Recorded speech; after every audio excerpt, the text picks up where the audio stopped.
იმდენი შემთხვევა მოხდა ტრაგიკული ბოლო პერიოდში, რომ არ ვიცი ფაქტობრივად ემოციებიც კი შეიძლება ითქვას, რომ გაგვითავდა, რომ ყველაფერზე ასე წვავე რეაქცია გამოვხატოთ, მაგრამ გავრცელებული აზრია, რომ ცხოვრობს ქვეყანა ტრაგედიიდან ტრაგედიამდე. Აი მაგალითად სულ ბოლო შემთხვევა იყო გუშინ, როდესაც ავტომობილით გადაადგილდებოდა დედაშვილი თბილისში, არც ისეთ უბანში, რომელიც ცენტრთან ახლოს არ არის, თუმცა ამას რა მნიშვნელობა აქვს, მაგრამ ავტომობილით გადაადგილდებოდნენ და მშენებლობის ადგილას ამ წეს მასიური კაუჭი დაეცა ავტომობილს და სასწაულებრივად გადაურჩენ ისინი სიკვდილს. ხომ ამ შემთხვევაში არ ვიცი, რასთან გვაქვს საქმე, გარდა იმისა, რომ დაუშვათ აქვს ხარვეზი თვითონ ამ სამშენებლო კომპანიას და არ იცავს უსაფრთხოების ნორმებს, კონტროლის მექანიზმი ხომ აინც უნდა არსებობდეს ეფექტიანი, რომ ასეთი რაღაცა სამშენებლო მოედანზე არ ხდებოდეს. გამარჯობათ მაღლობ მოწვევისათვის, სტუდიის ჩათვლისათვის, მაქვს ინფორმაცია მომხდარი ფაქტის შესახებ. кейსის მოგახსენებთ, ამ შემთხვევაში კონტროლის მექანიზმები არის უყოფილდასული, მაგრამ პრობლემა რაში არის ეხლავე კეთხოს და ვისაუბრეთ. პირველი ის არის, რომ კერძო სექტორიდან მოდის პრობლემა, იქიდან გამომდინარე, რომ რამდენად სწორი მიდგომები აქვს. შრომის უსაფრთხოების დროში, სახანძრო უსაფრთხოების დროში, უსაფრთხოების ზოგადად დროში, ხარისხობრივ პროდუქტზე და ხარისხობრივ სერვისზე. ფოკუსი უპირველეს ყოვლისა უმეტესად სამწუხაროდ კერძო სექტორზე, კერძო კომპანიებს აქვთ საფასო პოლიტიკაზე. და არა ხარისხობრივ პოლიტიკაზე, რაც პირდაპირ გეუბნებით, რომ პირდაპირ პროპორციულია ფატალური შედეგებისა და ინციდენტებისა. ასევე სერვის კომპანიების ჭრილში და სერვის კომპანიების მომსახურების კონტექსტშიც არის ხარვეზები იქიდან გამომდინარე, რა არის ეს ხარვეზები? იქიდან გამომდინარე, რომ ასე ვთქვათ, მიზიდონ დამკვეთები კერძო სექტორიდან სთავაზობენ საფასო პოლიტიკიდან დაბალ საფასო, ასე ვთქვათ, მიხს და ასევე ბატონო გოჩა, სწორედ ამიტომ ვახსენე, კონტროლის მექანიზმი, ეს კომპანიას ხომ არ აქვს უფლება თვითონ დადგეს და ნორმების დარღვევით ააშენოს თუნდაც იაფი კორპუსი და ამით მოიზიდოს მომხმარებელი, ხო? იაფიანი ხო არ ნიშნავს, რომ აუცილებლად საფრთხე უნდა შეექმნეს ვიღაცის სიცოცხლეს, ხომ? ამ შემთხვევაში სახელმწიფო სტრუქტურები რას აკეთებენ? კერძო სექტორზე ატოლაპარაკოთ და სერვისის ხარისხზე, იქიდან გამომდინარე, რომ პირდაპირ პროპორციულია სუსტად ხარისხობრივ ჭრილში ფოკუსი. ესე იგი, თუ კი ხარისხობრივად არ ექნება ფოკუსი დამკვეთს, რომ მას კომპანია, რომელიც ემსახურება, არის, ასე ვთქვათ, საკმაოდ სერიოზული და კარგი ბექგრაუნდის მქონე кейსები და სხვადასხვა кейსები შეიძლება შეისწავლოს და ოფერებიც კომპანიამ და აქედან გამომდინარე ითანამშრომლობს. რატომ? გასაგებია, რომ შრომის ინსპექცია, რა თქმა უნდა, მაინსპექტირებელია და მთელი საქართველოს მასშტაბით აქვს რეგიონალური და აინსპექტირებას ახდენენ, მაგრამ უკვე ბიზნეს სექტორში, რაც ბიზნეს სექტორს ეხება, უკვე დამკვეთი ქმნის ასე ვთქვათ, ამინდს უსაფრთხოების ჭრილში, რასაც იხდის, აი იმ შედეგსაც ღებულობს. ამ შემთხვევაში მშენებლობის მოედანზე მოხდა ისეთი შემთხვევა, რაც არ უკავშირდება დამკვეთისა და მიმწოდებლის ურთიერთობას, რომ მე ბინა ვიყიდე კონკრეტული კომპანიისთან. იქ საერთოდ სხვა ადამიანი, რომელსაც ეს ურთიერთობა არ ქონდა კომპანიასთან, უბრალოდ გაიარა, ხო, იმ ადგილთან და ზუსტად კი ბატონო, მოგახსენეთ, რა თქმა უნდა, აი ეს რაც მოხდა кейსის პირდაპირ პროპორციულად იქიდან გამომდინარე, რომ უგულებელყოფა მოხდა კონტროლის მექანიზმებისა, რაც უშუალოდ არის ვალდებულება სერვის კომპანია, რომელიც ემსახურება ან თვითონ შიდა ძალა, რომელიც ახორციელებს შრომის უსაფრთხოების ჭრილში კონტროლს. პირდაპირ პროპორციულად ამ შემთხვევაში პასუხისმგებლობა არ არის? არა, სახელმწიფოს პასუხისმგებლობა არის ინსპექტირება და შემოწმება. სახელმწიფოს პასუხისმგებლობა არის ინსპექტირების დონე და შემოწმება მაგალითისათვის, რომ არსებობს თუ არა ობიექტზე შრომის უსაფრთხოების ოფიცერი, არსებობს თუ არა ობიექტზე შრომის უსაფრთხოების კომპანია, რომელიც ემსახურება და შესაბამისად კონტროლის მექანიზმები არსებობს თუ არა. რაში თევდორე მღვდლის ქუჩის შემთხვევაზე კითხავთ? გეტყვით, ეხლა რასაც კომპანიები შესაბამისად დოკუმენტაციის სახით წარდგენას ახდენენ. დამადასტურებელი არის დოკუმენტი, მაგრამ რაშია პრობლემა? ზუსტად ხარისხი გავუსვი ხაზი, რომ დოკუმენტაციაზე არ უნდა იყოს ზუსტად მიდგომები დაყრდნობილი, არამედ უნდა იყოს რეალურ პროცესზე. იმიტომ რომ არა იმისათვის ყავდეს კომპანია, არა იმისათვის ყავდეს შრომის უსაფრთხოების ოფიცერი, რომ როცა ინსპექტორების სამსახური მოა, შესაბამისად წარმოადგინო სრული საჭირო ყველა დოკუმენტაცია, რაც იქნება ევიდენსი, ასე ვთქვათ, რომ ობიექტზე შრომის უსაფრთხოების მექანიზმი და კონტროლი არსებობს, არა. უპირველეს ყოვლისა უნდა იყოს ფოკუსი ხარისზე იქიდან გამომდინარე, რომ იყოს რეალური მონიტორინგი, რეალური follow-up-ი, რეალური იმპლემენტაცია ყველა ნორმის და შესაბამისად აუდიტი, ასე ვთქვათ, გაწერილი კომპანიის, რომელიც ბატონო გოჩა, მაშინ თევდორე მკვლრის ქუჩის შემთხვევაზე გეუბნებით, სადაც პირდაპირ იკვეთება ხომ მერის პასუხისმგებლობა. მოქალაქეები ძალიან დიდი ხნის განმავლობაში ამბობდნენ, რომ ისინი ამჩნევდნენ, რომ შენობა იყო ცუდ მდგომარეობაში, მიმართეს არაერთხელ ერთი ადამიანი ყვებოდა, რომ დაახლოებით 10 ჯერ მიუმართე მერიასო, მაგრამ გამოხმაურება არ ყოფილაო და მოხდა ტრაგიკული შემთხვევა. აი ამ შემთხვევაში რა ხდება? თუ უნდა იყოს პასუხისმგებლობა მერიამ უფრო მეტი, არ ვიცი, საერთოდ გადააბრალა მოქალაქეებს და იქ ცხოვრება ადამიანები. ზოგადად მე თუ მკითხავთ, რა ჩემი გადასახადთან ალბათ რაზე თქვენ საუბრობთ, ესე იგი შესაბამისად უფრო ბევრად უფრო მკაცრი უნდა იყოს. მაშინ კონტროლის მექანიზმი იმაზე მეტად მკაცრი, ვინემ დაუშვათ დასაშვებია და ნორმები ითვალისწინებს. იქიდან გამომდინარე, რომ არსებობს შესაბამისი გაიდლაინები, არსებობს შესაბამისი რეგულაციები, არსებობს შესაბამისი ტრენინგ ცენტრები, არსებობს საგანმანათლებლო ცენტრები და ასე შემდგომ, რომლებიც სრულ ინფორმაციას აწოდებენ უკვე უსაფრთხოების კომპანიებსა და უსაფრთხოების ოფიცრებს, როგორ უნდა აწარმოონ ყოველდღიური კონტროლი ობიექტზე. მაგრამ თუ ძველ შენობასთან გვაქვს, აი ავარიულ მდგომარეობაში მყოფ შენობაზე გვაქვს ლაპარაკი ამ შემთხვევაში. მოდი იმასაც გეტყვით, რომ შესაბამისად manpower, ასე ვთქვათ, ხო? რა თქმა უნდა, სახელმწიფო სექტორს არ ეყოლება საკმარისი. და ამიტომაც არის დელეგირება კომპანიებზე, ამიტომაც ხდება სერტიფიცირება ოფიცრების, ამიტომაც ხდება დიპლომირება, რომ შესაბამისად კერძო სექტორს უკვე მოემსახურონ კომპანიები, არ შესაბამისად პირები დადგენილი საქართველოს კანონმდებლობის ნორმებით. თორე ლოგიკურიც არის, მოდი ისე ვთქვათ, რომ თლიანად საქართველოს მასშტაბით რომელიც დავყოთ რეგიონებად, manpower მაგრამ ინსპექტორების სამსახურის არ ეყოფა. შესაბამისად მე გეტყვით ერთადაც, რომ best practice არის ევროპაში, ამერიკასა და ბრიტანეთში, ბრიტანეთი იცით, რომ უსაფრთხოების ასე ვთქვათ აკვანი არის, ხო, best practice არის, სახელმწიფოში არსებობენ აუდიტორული კერძო ორგანიზაციები, რომლებიც ასე ვთქვათ გამოთავისუფლებას ახდენენ, ასე ვთქვათ, სახელმწიფო სექტორის სამუშაოებისა, ეხმარებიან, ასე ვთქვათ, იღებენ საკუთარ თავზე დელეგირება ხდება მათზე აუდიტი და სერტიფიცირება, სადაც კერძო სექტორი უშუალოდ ვალდებულია წელიწადში ერთხელ თუ 6 თვეში ერთხელ დადგენილი ნორმებით, რომელიც გამოიცემა საერთაშორისო და ლოკალური რეგულაციებით, მოახდინოს, მოიწვიოს და აუდიტი ჩაატარებინოს ობიექტზე. ზოგადად გეტყვით, რომ საერთაშორისო კომპანიებში სასტუმროები იქნება თუ სხვადასხვა სექტორი საერთაშორისო ეს არის ჩვეულებრივი დადგენილი ნორმა, რომ ყავდეთ თანამშრომლობდნენ ასევე აუდიტორულ კერძო კომპანიებთან, რათა ასე ვთქვათ, keep finger on the pulse, right? იცოდნენ მათთან ორგანიზაციაში რა ხდება. გასაგებია ბატონო გოჩა, მადლობა განმარტებისთვის. შრომის უსაფრთხოების ექსპერტი გოჩა გოგიბერიძე იყო ჩვენი სტუმარი და ჩვენ სტუდიაში გადმოვინაცვლებთ. მერაბ ქართველიშვილი, მოძრაობა სოციალური დემოკრატიისთვის წევრი არის ჩვენი შემდეგი სტუმარი. მადლობა სტუდიაში მოსვლისთვის. მოკლედ არ ვიცი თქვენი მოსაზრება მაინტერესებს ამაზე. რამდენად შეიძლება ყველაფერი კერძო კომპანიას ან რომელიმე ავარიული შენობის მცხოვრებს დაბრალდეს და ამ შემთხვევაში პასუხისმგებლობა არ იყოს ხელისუფლების წარმომადგენლებს. ბატონო, მადლობა მოწვევისთვის. ჩვენ როცა ვლაპარაკობთ პასუხისმგებლობებზე, პირველ რიგში უნდა ვილაპარაკოთ სახელმწიფოს პასუხისმგებლობაზე. ცხადია ეს არათავისუფლებს არც ერთ კერძო კომპანიას შრომითი უფლებების და შრომითი უსაფრთხოების წესების დარღვევის ნაწილში, თუმცა საბოლოო მაკონტროლებელი როლი აქვს სახელმწიფოს.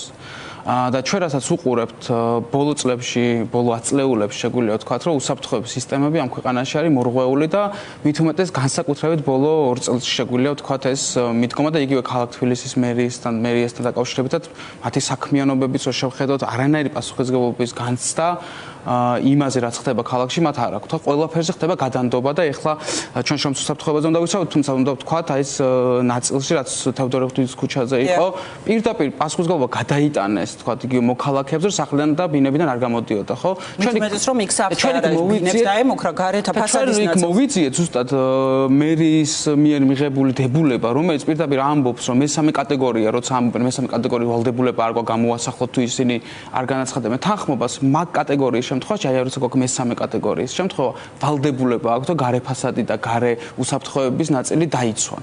და ეს ვალდებულება მათ არ შეასრულეს, ხო? და ჩვენ რაც უყურებთ ასე შრომით უფლებების მიმართულებით ძალიან ბევრ დარღვევებს და ეხლა ჩვენ ვისაუბრეთ იმ შემთხვევაში, როცა ადამიანები გადარჩნენ და არ მოხდა და არ იყო ფატალური შემთხვევა, თუმცა აი ამ რამდენიმე დღის წინ იყო ძალიან ტრაგიკული შემთხვევა. ასევე აჭარის რეგიონში, სადაც ოთარ დეკანაძე 30 წლის ბიჭი გარდაიცვალა, რომელიც ასე ცხოვრობდა, ხო, ხარაჩო ჩამოიშალა და ჩვენ რასაც უყურებთ ამ წლების განმავლობაში ისე ვისვნახეთ, რომ ის კომპანია, რომელიც ამას აწარმოებდა, თქვა, რომ ეს ჩემი პასუხისმგებლობა არ არის, რადგან დავიქირავე იქ კონტრაქტორი ალბათ იტყვის. ასე შემდეგ სახელმწიფო იტყვის, რომ ის კომპანიის ბრალია და საბოლოოდ როგორ მორჩება ეს საქმე, გეტყვით, როგორ ხდება წლების განმავლობაში. აი რაც თქვა, ხო, უსაფრთხოების ოფიცრები ყავთ კომპანიებს. როგორი ეს არის დაბალი რგოლის თანამშრომელი, რომელიც იმისთვის არის, რაღაც შეიძლება ჩვენ ვაკვირდებოდით სისხლსამართლის საქმეებსაც და მათ შორის აი ამ ტიპის დანაშაულში ბრალდებული პირები, ესენი იყვნენ ხოლმე შრომის უსაფრთხოების ოფიცრები, რომელსაც ჰქონდათ 500-800 ლარი. და ისინი მიდიან აი ამ ტრაგიკული შემთხვევების შემდგომ ციხეში და არანაირი იურიდიული პასუხისმგებლობა არ ეკისრებათ კომპანიებს. ეს კომპანიები, მაგალითად ის კომპანიაც, რომელიც აქ სანდროელის ქუჩაზე აშენებს ამ შენობას, სადაც მოხდა გუშინეს შემთხვევა, არიან ქართულ ოცნებასთან დაკავშირებული პირები. ამ შემთხვევაში გოჩა ენუქიძის თან დაკავშირებული კომპანია აღმოჩნდა ეს, რომელიც აშენებდა იქ სახლს. არის თუ არა ეს გარანტია, რომ პასუხისმგებლობა არ დაეკისროთ ხოლმე ამ კომპანიებს, ხომ? ეს დეპუტატები ასევე ხშირ შემთხვევაში არიან მსხვილი შემწირველები ქართული ოცნების. კი, ესეც რა თქმა უნდა ფაქტორია, თუმცა აი ამ წლების განმავლობაში თუ შევხედავთ აი სტატისტიკას, ასე შემდეგ რა, ფატალური შემთხვევების რაოდენობას, იგივე გარდაცვალებებს, რასაც ჩვენ უყურებთ, აი 2006 წელს როცა გაუქმდა შრომის ინსპექცია და ნაციონალურს ჰქონდა ხედვა, რომ კორუმპირებული შრომის ინსპექციის გაუქმება ჭირდება იმ ეტაპზე და მივიღეთ უარეს, იმიტომ რომ ამ წელიწადში გარდაიცვალა ძალიან ბევრი ადამიანი და საშუალოდ წელიწადში 40 ადამიანი სიკვდილი ხდებოდა სამუშაო ადგილებზე და შემდგომ როგორ შეიქმნა შრომის ინსპექცია, ეს უნდა ვთქვა ძალიან მკაფიოდ. ქართულ ოცნებს არანაირი ხედვა ამაზე არ ქონია. ეს იყო პირდაპირ ევროკავშირთან ასოცირების ხელშეკრულებით გათვალისწინებული და რო წავიკითხოთ და რო ნახოთ საიძე ვინ დაეხმარა შექმნაში და განვითარებაში, მთელი deep state-ი იქნება იქ რა, იქნება ეს ევროკავშირის სხვა პროექტები, არის იქ USAID-ის პროექტი, არის იქ თვითონ შრომის საერთაშორისო ორგანიზაციის პროექტი, UNDP არის შრომის საერთაშორისო მიგრაციის საერთაშორისო ორგანიზაცია, მთელი ეს წყება ეხმარებოდა 2022 წლამდე, რომ შექმნილიყო ეს უწყება. და ეს ნელ-ნელა შეიქმნა, მათ შორის სამოქალაქო ორგანიზაციების ჩართულობით, იმიტომ რომ ჩვენთვის ეს ძალიან მძიმე შემთხვევებს ვაწყდებოდით, ხო? და 2021 წელს უკვე მიეცა ყველანაირი ბერკეტი მათ, რომ იმოქმედონ და ყავთ 100-ზე მეტი ინსპექტორი ამ შემთხვევაში, წესით უნდა იყოს პროაქტიული ინსპექტირებები, რეინსპექტირებები უნდა ჩატარდეს სადაც დარღვევებს ნახულობს, თუმცა სტატისტიკურ კლებას კი ვხედავთ ნაწილობრივ, თუმცა საახლოები წელიწადში ისევ საშუალოდ აი 24 წელს 2024-ში იყო 34-33 ადამიანი გარდაიცვალა სამუშაო ადგილზე და აქედან 23 მოდიოდა სწორედ მშენებლობის სექტორში, სადაც დასაქმებული 124,000-მდე ადამიანი და როცა ევროკავშირზე ლაპარაკობთ, არ უნდა გაგვავიწყდეს, რომ ევროკავშირი სწორედ არის ეს და რა გვავალებენ რაღაცების გაფუჭებას, იქ საქართველოს უენტეჩ შეერევიან. გეუბნებიან, რომ შემშრომელს უნდა მიხედო. შენი შრომის ბაზარი უნდა იყოს გამართული, უნდა არსებობდეს კონკრეტული წესები და რეგულაციები მშენებლობის სექტორში. და თუ შევხედათ ევროკავშირში გარდაცვალების სტატისტიკას, ხო 100,000 შრომელზე არის 1. ჩვენთან არის 3, 2.5-ჯერ 3-ჯერ მეტი გარდაცვალება ფიქსირდება საქართველოში დღესაც კი, ადრე უარესი იყო, თუმცა აი ამ მიდგომებს ჩვენ უყურებთ, რომ ეხლა რა შეება შრომის ინსპექცია, ამასაც ვიტყვი ძალიან მოკლედ, ჩვენ უყურებთ, რომ ბოლო 2 წელიწადია, როგორც მთელი ქვეყნის და ქართული ოცნების მიმართულებით ავტორიტარიზმი გაზრდილია და ვხედავთ ამ ჩაკეტილობას მთლიანად, აბსოლუტურად აღარ არიან კონტაქტურები, ვერ ვხედავთ მათ, ვერანაირ ინფორმაციას ვერ ვიგებთ მათგან, საჯარო ინფორმაციას ვსაუბრობთ და მიმართავთ არ გვსმენ პასუხს და ესეც მიანიშნებს იმას, რომ ეს უწყება შეიძლება გარდაიქცეს ჩვეულებრივად აი ეს დანამატად ინსტრუმენტად იმისთვის, რომ თავისი რაღაცა საქმეებში გამოიყენო. ხო და ევროკავშირის ხომ მხარდაჭერით და რეკომენდაციად შექმნა ის ანტიკორუფციული ბიუროც, რომელიც ხედავთ ახლა. ხო, შეიძლება საბოლოოდ ეს აი რო ვთქვათ რა, მაყურებლებს თუ ევროკავშირთან ეს დაშორებაც მათ შორის ჩვენს სახელმწიფოს და ქართული ოცნების ხელისუფლებას აბსოლუტურად არ გააჩნია მომავლის ხედვა და განვითარების ხედვა, ხო? და ეს რაღაც ძალიან ცუდია რო არ გააჩნია მართლა და ეს ელემენტარული ეს წინსვლები რაც ქონდა ჩვენ იყო აი სწორედ ასოცირების ხელშეკრულებით გარანტია, ხო, ეს ევროპული სტანდარტების დაცვა, რომ ქვეყანაში მოქალაქეების სოციალური უფლებები თუ საფრთხეების თვალსაზრისით უფლებები იქნება დაცული. და კიდევ მინდა აი სამსახურზე მინდა გკითხოთ, რა უნდა იყოს მათი საქმიანობა. თუნდაც ასეთი ტრაგედიის შემდეგ დაუშვათ ხო დაცული იყო ყველა ნორმა, მაგრამ მაინც მოხდა რაღაცა ტრაგედია. ამის შემდეგ რას უნდა აკეთებდნენ, რომ უფრო ეფექტური იყოს? კი ბატონო, პირველ რიგში ჩვენ ვსაუბრობთ აი ინსპექტირების ნაწილზე. ინსპექტირებები არის გასაზრდელი, მათ შორის არაგეგმიური ინსპექტირებები, რომელიც 2020 წლის რეფორმის შემდეგაც მათ შორის ჩართული იყავი მეც რომ მინიჭებოდა. არსებობს არაგეგმიური? კი, რა თქმა უნდა, 2020 წლის რეფორმის შემდეგ 2021 წლიდან შეუძლია არაგეგმიურად შეამოწმოს და მათ შორის რეინსპექტირების უფლება და ვალდებულება აქვს, როცა ნახავს დარღვევა ან დააჯარიმოს ამას სანქციას გამოყოფს, შემდეგ უნდა შეამოწმოს.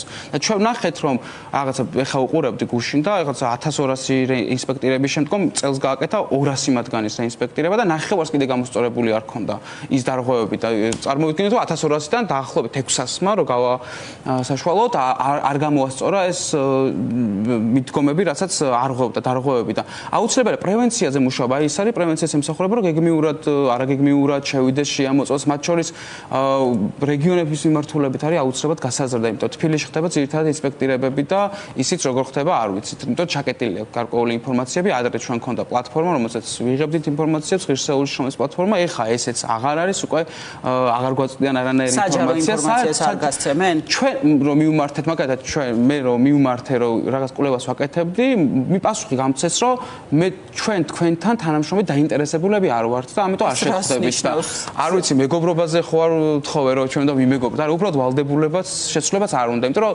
ეს ჩაკეტილობა ქართული ოცნების ჩაკეტილობა ხო ეს ბრძანებაა გაცემული, რომ ყველა უნდა ჩავიკეტოთ, ეხლა არავინ ყველა არის ჩვენი მტერი და ჩვენ უნდა ვიყოთ რაღაცა ერთ აკვარიუმში, რომელსაც ვებრძოლოთ ყველას და ეს მიდგომა ამის გასაჩივრებას ეხლა არ ვიცი რას ელოდებით სასამართლოსგან, მაგრამ არა, ხო ეს უკვე ისეთი იყო, რომ ძალიან გაგვეცინა ამაზე, იმიტომ რომ უბრალოდ რო იცოდეთ, ეს ყველა ეს საინფორმაციო ცხელი ხაზი იქნება თუ ნებისმიერ საიტის აწყობა და შემდეგ, რაც შრომის ინსპექციაც აქვს, ყველაფერს საერთაშორისო დაფინანსებით აქვს და ეხლა ამ ყველაფერს ესეთი გამოყენება უპოვა ქართული ოცნების ხელისუფლების პირობებში და უბრალოდ ხო პრევენცია ძალიან მნიშვნელოვანია. სამშენებლო მიმართულებით ძალიან ბევრი კონვენცია შრომის საერთაშორისო ორგანიზაციის, რომლის ხელმოწერაც კი არ გაუკეთებია, რატიფიცირებულიც კი არ გვაქვს, არ ხდება ამის აღსრულება ასევე საქართველოს კანონმდებლობაში და პრაქტიკა არის ყველაზე მნიშვნელოვანი ნაწილი. იცით როგორ ჯარიმებია თუ დაარღვია კომპანიამ, აი რავი, შეიძლება ქუჩის გადაკეტვაზე უფრო მეტად დაჯარიმდე, ვიდრე ესეთი მნიშვნელოვანი ჯარიმა გამოიწვია. ჯარიმის გადახდა, ვიდრე მეტი თანხის დახარჯვა. რა თქმა უნდა, ზოგიერთ რაღაც ხაროსების გამოსწორება. და 5,000, 10,000 ლარი ახლა მათთვის ეს არაფერი არ არის დიდი კომპანიებისთვის და როგორც ჩამოვთვალეთ იგივე ქართულ ოცნებასთან დაკავშირებული ბიზნესისთვის და აი ამ ჩვენ რა ცხოვრობთ მოცემულობაში ეს ტრაგედიები ხდება და შემდგომ ტრაგედიების გადანდობა და გადაბრალებას უყურებთ ყველა ჯერზე და არასდროს სახელმწიფო პასუხისმგებლობას ამაზე არ იღებს, იქნება ეს ქალაქის მერია, იქნება ეს შრომის ინსპექცია და სხვა უწყებები.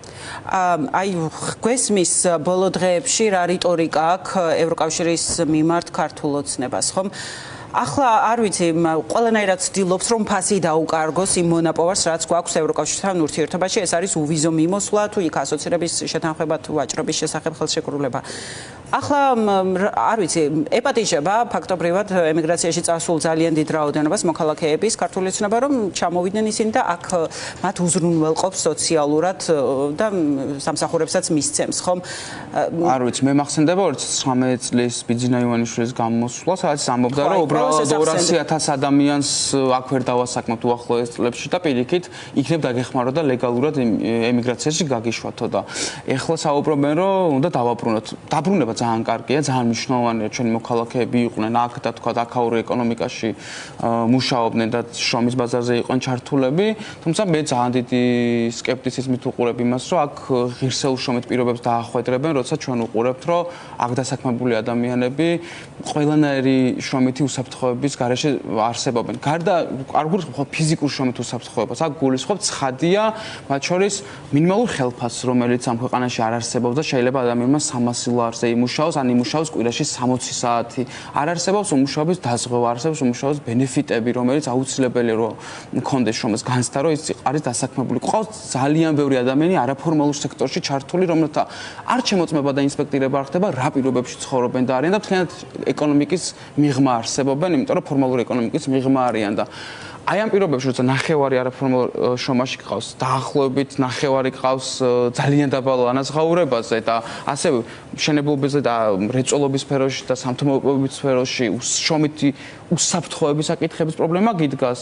ჩამოდით და ეხლა ძალიან კარგად დაგასაქმებთ ნინო წილოსანისგან და სხვა ქართული ოცნების დეპუტატებისგან ძალიან არასერიოზული არის და უცი მე მგონია საერთოდ ცალკე სამყარო შეიქმნეს და რაღაცა ბაბულს რო ეძახით შეიქმნა და ეხლა თავს აჯერებენ რომ ეხლა აქ შეიძლება ყველაფერი კარგად არის მაგრამ ცოტა რომ გამოიხედონ და გაიარონ ქვეყნის სხვადასხვა რაიონებში რეგიონებში ნახავენ რომ სიტუაცია ძალიან დამძიმებულია ამ მიმართულებითაც და ეს მათი სახელმწიფოს მიტაცება რასაც უყურებთ თლიანად სტრუქტურებში და ინსტიტუტებში პირდაპირ აისახება ყველა სფეროს დამძიმებაში და მგონია რომ ეხლა რასაც უყურებთ შრომით უსაფრთხოება იქნება ეს საქალაქოთაშორისო უსაფრთხოება და ეს ურბანული მიმართულებით ეს ყველაფერი უბრალოდ დამძიმდება ქართული ოცნების პირობებში და მით უფრო როცა ევროკავშირთან ხდება დაშორება ევროკავშირი ის კი არ გვაქვს რომ იდეალია მაგრამ ევროკავშირის ეს რეგულაციები მინიმუმ გვიცავს ტრაგიკული და ესეთი შემთხვევებისგან რომის დაზღვევაც სახელმწიფოს შეუძლია და აი ამის ჩამოცილებით ჩვენ მივიღებთ მოცემულობას როცა სახელმწიფოში უბრალოდ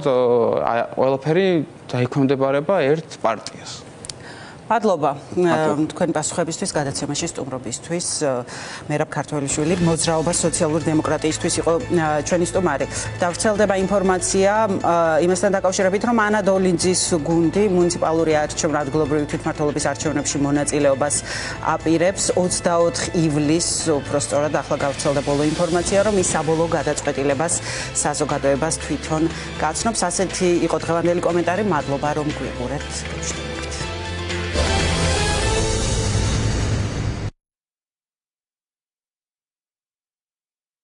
ნაწარმოები შეიცავს თამბაქოს ნაწარმოებს